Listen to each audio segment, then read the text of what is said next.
All right, everybody, here we go. This is the second official quarantine ride, and I'm gonna do something a little different this time. Last time I went downtown from northeast to northwest.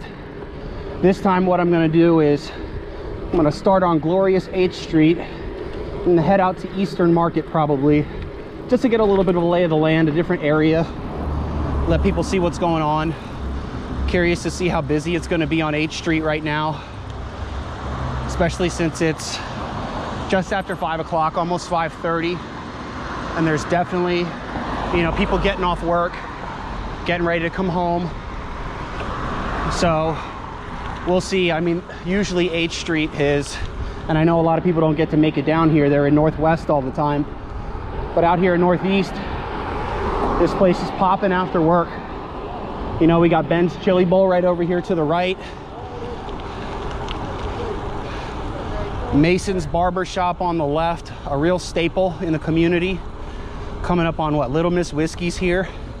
I know they've been doing to-go drink orders for the past few weeks, and those have definitely helped, you know, people who need to get their drink on after work. So kudos to them. Probably gonna shout out a few of my other favorite establishments along the way here.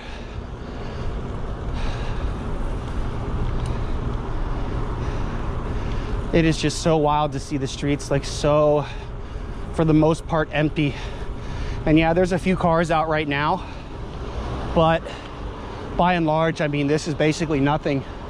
Over here on the left, the Queen Vic. Great soccer matches. Great food, great drinks, great bartenders.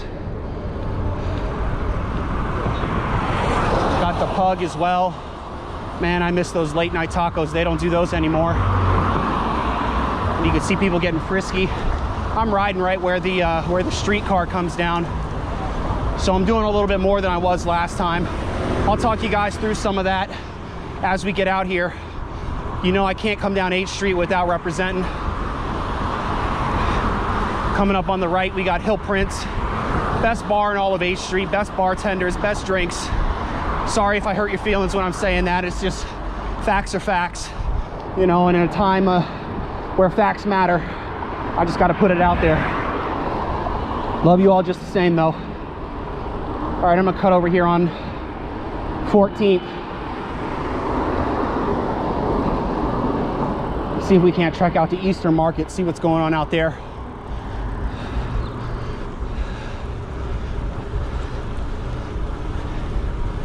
Just so crazy. Got the Lord's establishment there, Chick-fil-A. They need to open on Sundays. That's the real crime.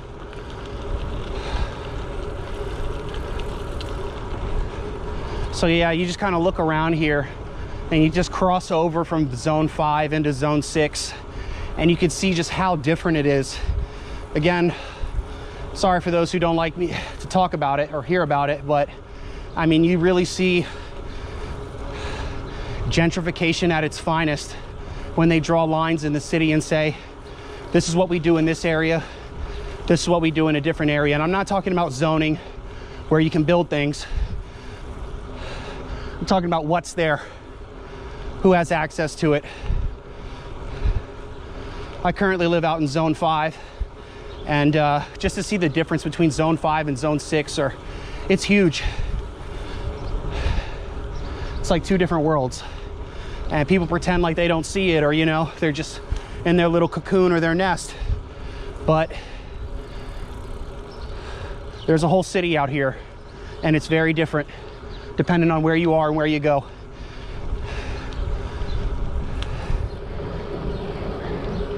So while I'm making my way out to Eastern Market, I figure talk about a few other things here. So I was actually pretty surprised at the feedback and the love that I got from my last video. So just want to shout out to everybody who watched that. And then also shout out to everybody who gave me feedback and said, hey, this was great, or hey, maybe you might want to think about doing this, something different. So just want to give a shout out there. And while I'm making my way out here, talk about a couple other things as far as my setup goes. People were asking about the brakes on my bike. How do I feel confident about them, especially riding through the DC streets.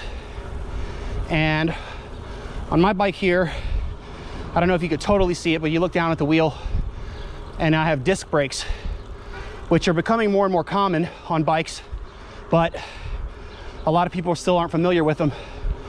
And just like in a car, disc brakes, not only do they provide higher stopping power, but there's less wear and tear on the actual wheel. So huge shout out to disc brakes. The other thing is, you can see in between my handlebars, got a couple other things going on. One is my phone, and some people have asked, Sheldon, how'd you mount your phone to your bike like that? So I'm using a quad lock right now. It's a little more expensive, but definitely worth it. I mean, I have no fears about this thing. It stays on over bumps, bruises, skids, stops, you name it, it can handle it. So the next thing on the bike here is my headlight, and I consider it to be essential, especially riding through the city. And right now I'm using, I think it's a 250 lumens. Please correct me if I got that wrong in terms of whatever the unit of measure is for light. But it's pretty bright. And so it does more than just make it so that people can see me. It makes it so that I can see where I'm going, especially in the evening time. It's a real lifesaver. And on the back, I have a smaller light. It's a red one, just so the cars behind me can see me, hopefully, and actually care about me and not try to run me off the road. Much appreciated.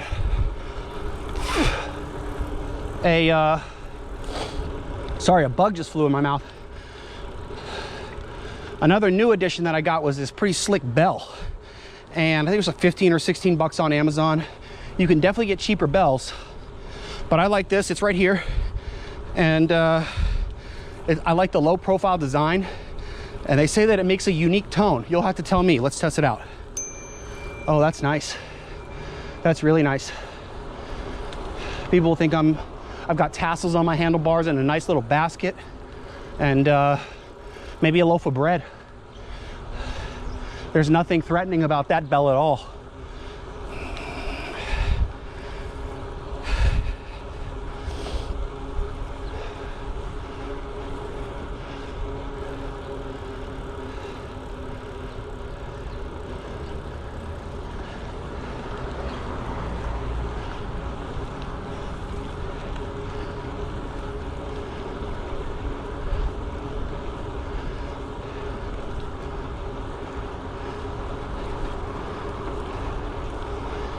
I mean, look at this, just out here right in the road, no issues. Pretty wild. It's good to see people getting out and getting exercise. That's great. I've seen a lot of people wearing masks today. I'm not going to comment too much on that. I guess sort of to each their own. I just wish that people would do a little more research. A lot of people think that they've got to go outside wearing a mask, and they think that just wearing anything over their face is protective, but you know, I've already said too much. I'm not gonna go there. I'll save it for another day.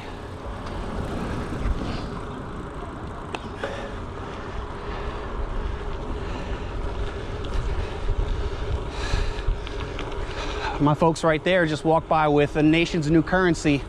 Looks like they had about 8 to 10 rolls of toilet paper. Man, that's like gold these days, being able to have that.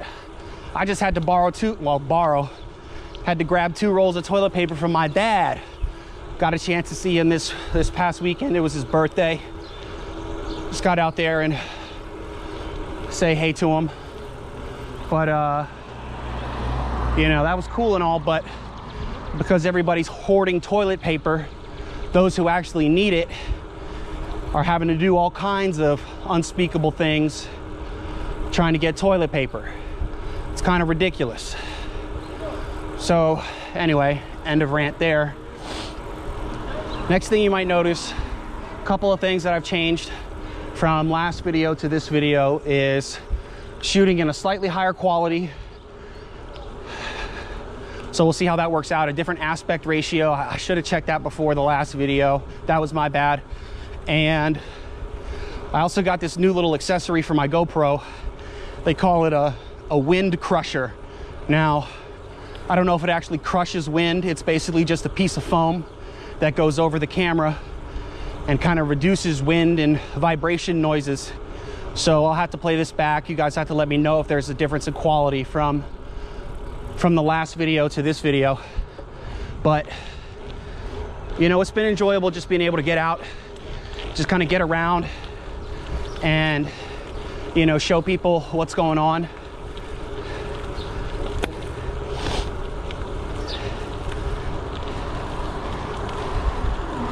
And so however I can do that safely and responsibly, I do my best to try to maybe get out and do that as I ride down the wrong way of a one-way street here. Let's fix that.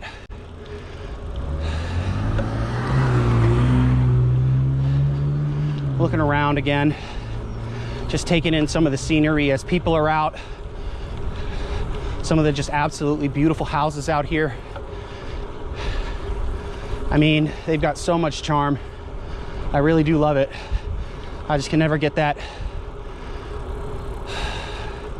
other side of the story out, you know, just across the street, people living in poverty, people not having stuff, and then you just cross the street and here you go, these beautiful homes, $1 million more homes. It's like you're living in a different world, 2 different planets, you know.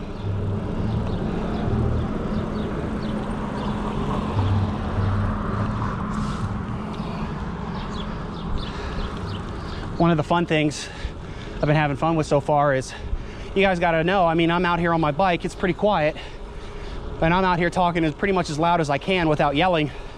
So whenever I ride by somebody, it usually startles them because they think that I'm talking to myself or that I'm on the phone. So I've definitely gotten a few looks as I go by, for sure. All right, I'll just try not to do too much crazy here, but I think we're getting about to get out to Lincoln Park here.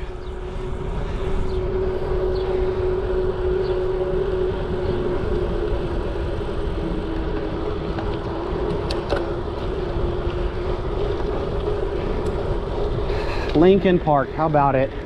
Maybe I'll even ride by the statue there. It's one of the worst statues that I've ever seen.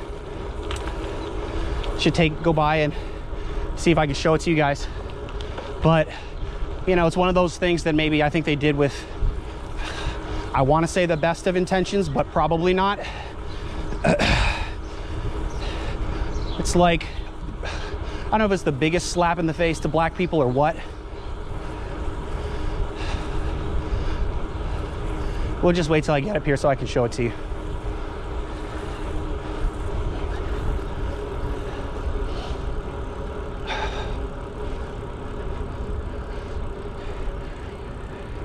I'm gonna ride around here. And I got my parks wrong. That happens.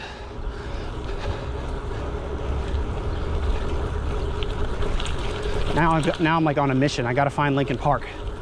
I know it's right around here. I just don't always get out here. Anyway, at Lincoln Park, the statue is of Abraham Lincoln, and I think what it's supposed to depict is him emancipating a slave. But what it is it's a statue of Abraham Lincoln standing over a black man with his hand on his head. So it's really one of the worst statues you could think of to show something. But you know, sign of the times, I guess. It's just the most.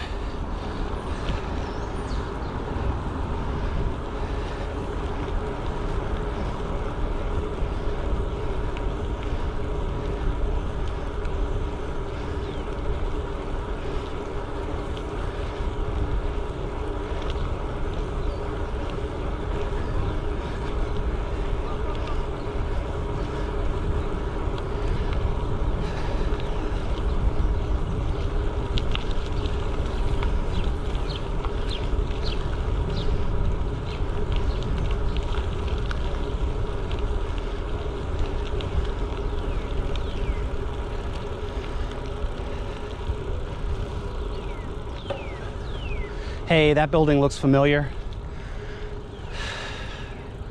How about that? It's crazy to just see it where there's nobody out right now, just so different.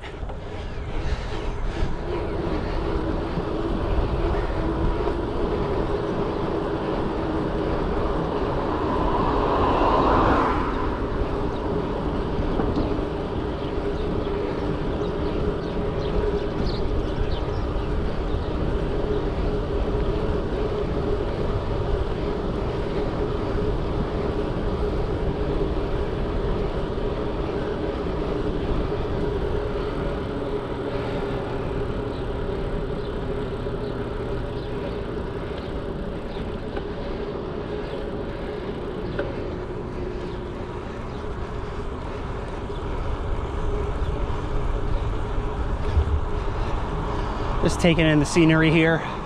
Hope you guys don't mind the pauses in conversation. Even I'm enjoying this, just taking it all in. The historic buildings. Again, I mean, you could walk down here, driving, you're just gonna zip right by. On your bike, you're usually looking for cars. So to be able to just be out here and just look around, minus the thousands of people, it's pretty sweet.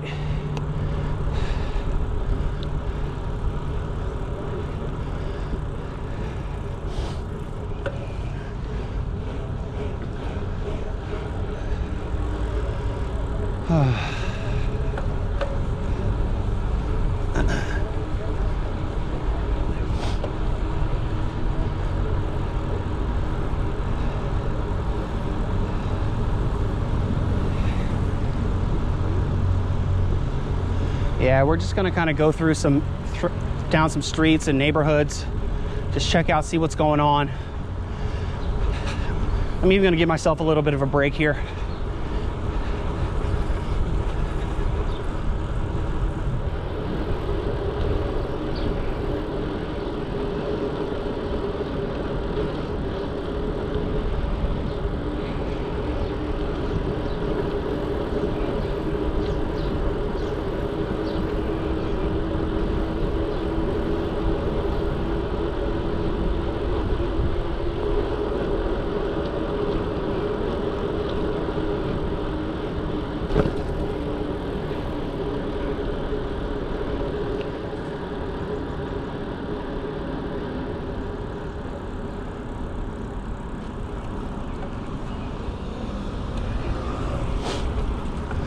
Oh man, my buddy PJ would love this. There's a guy out rollerblading. How about that? Haven't seen that in a while.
I gotta be honest, one of the great side effects of this whole thing is how much space people give me now. It's freaking incredible. Not having to worry about people crowding my space. It's too bad I can't go out to the bar and have the same thing happen. You know, people not standing all over you, coughing on you, all that other bullshit. It's nice to not have to deal with that. Mainly just people bumping into me. That's what I hate.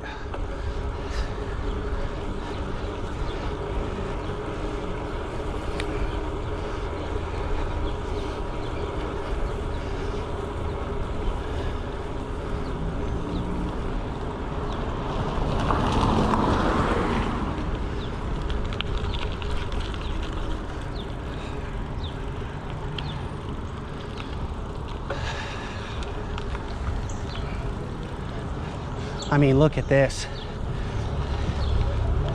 People wouldn't even recognize it. Eastern Market. What do you got? 6 cars out here.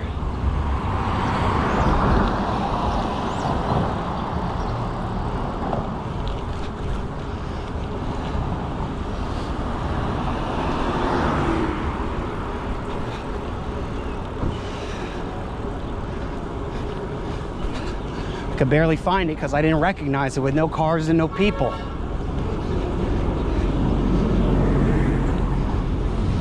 And y'all know I stay getting lost.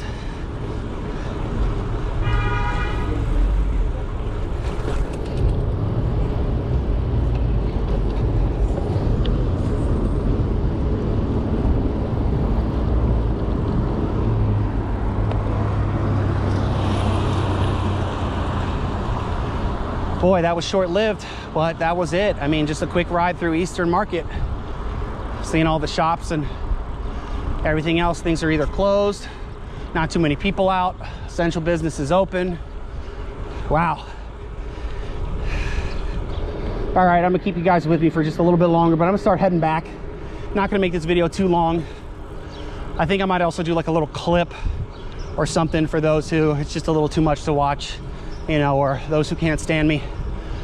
Well, I figure if you can't stand me, I'm not really sure why you'd be watching my videos, but a lot of haters out there, so gotta keep them close. You know what they say. Trying to think if there's anything else on the way back, maybe just kind of quick overview. Hey, that guy looked, how about that? Just an overview of the bike, or just, oh, maybe some recommendations or some tips. People, you know, I get this question, hey Sheldon, how do you pick the right bike for you? And you know, how do you know the right amount to spend on a bike? And those are really great questions for people to ask. So I would say, first and foremost, try to find something within your price range, but be smart. You know, here we go again, be smart. And part of being smart is making sure, okay, is this something that you really want to do? You know, and if it is, then you've got to be willing to put down a little bit of money to do it.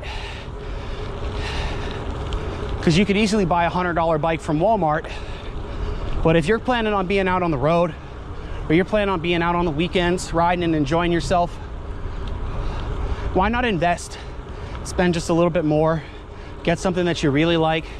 You know, if you're not sure, you know, yeah, go for that $100 bike. Test it out, especially if you've got an extra $100 to burn, you know? But if you don't, you know, I say, research, find what you like, and then get that. Also, try to figure out what kind of riding that you want to do. What kind of riding do you want to do? So are you going to be on the street most of the time? You might want a road bike. Are you going to be on paths and trails? Technical trails? You might be looking for something that's closer to a mountain bike. If you're looking for something that can do it all, but that's not super great at everything, probably a gravel bike. That's the version of bike that I have now, and I'm finding that I love it so much. The ability to ride on the road, but go off-road when I need to, but without being weighed down by the heaviness and the weight of a mountain bike frame and wheels. Oh, it is such a joy. It really is. And you know, at my place, full disclosure, I don't have an elevator. I live on the 2nd floor. So that means every time I get home, I've got to carry my bike up a flight of steps. Now that might not seem like a lot, but if you get the wrong bike and it's too heavy, you're going to be in a world of regret. So just better to research those things ahead of time so that you're not caught in a situation where your bike doesn't accommodate your lifestyle. Because nobody wants to have a bike that they don't ride or that they don't want to ride. So it's worth it just to do a little bit of research. That's what I did. I was super close, and by super close, I mean, I basically did. I was like in the market to get an electric bike. I thought that's what I wanted. I mean, I did a ton of research. I thought it'd be a great commuter option, get to work, you know, not exert myself, all those things. I thought I was a G. They let me test ride one, bring it home, ride it to work. Boy, I tell you what, the electric bike, unless you're getting ready to spend $3,000 to $5,000, you're barely going to get the benefit if you're commuting, unless your commute, unless your commute involves significant hills.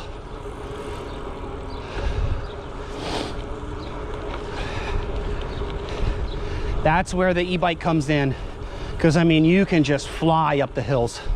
But the thing is, they're rated, and by rated, what I mean is they max out at a certain speed. So some top out at 20 miles an hour, and you might be thinking, well, 20 miles an hour, what more could I need on a bike? But I tell you what, the thing is, once you get past 20 miles an hour, and it's very easy to get up to 20 miles an hour on a electric bike, the bike doesn't assist you anymore after that. So now you want to go 21 miles an hour, that's all on you. And now you're pushing that heavy electric frame, you know, and there are options where frames are a little bit lighter, but if you get a large e-bike, or you don't even have to get a large one, it could just be heavy. You just got to take that into consideration. Am I ever going to have to carry this bike? Do I need to take it somewhere? Because just like, well, with a road bike, you can put it on the top of your car, on the back of your car, you know? But with an e-bike, oh no. You've got to get a trailer. It's just too heavy. Maybe some of the high-end performance road bikes that are e-bikes, and I've ridden a couple of those. They're nice, but again, do you have the 5 or 10 grand to spend on a bike, especially right now? Probably not. Maybe, but probably not.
Man,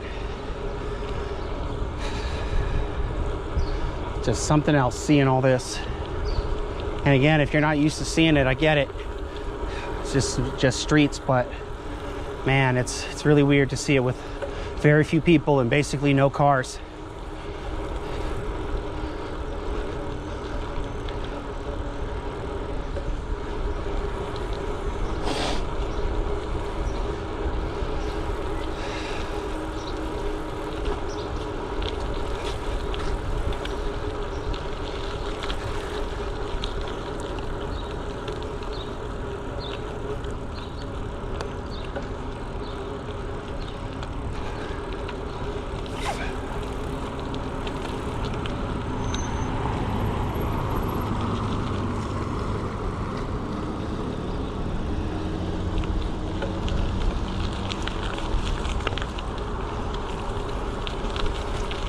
All right, I'm gonna close out here. I think that's about it for today. Sun's going down, time to get home. Thanks again, guys, for joining me. I really appreciate it. Look for the next ride, maybe next week. Trying to spread these out a little bit. Stay safe, be smart.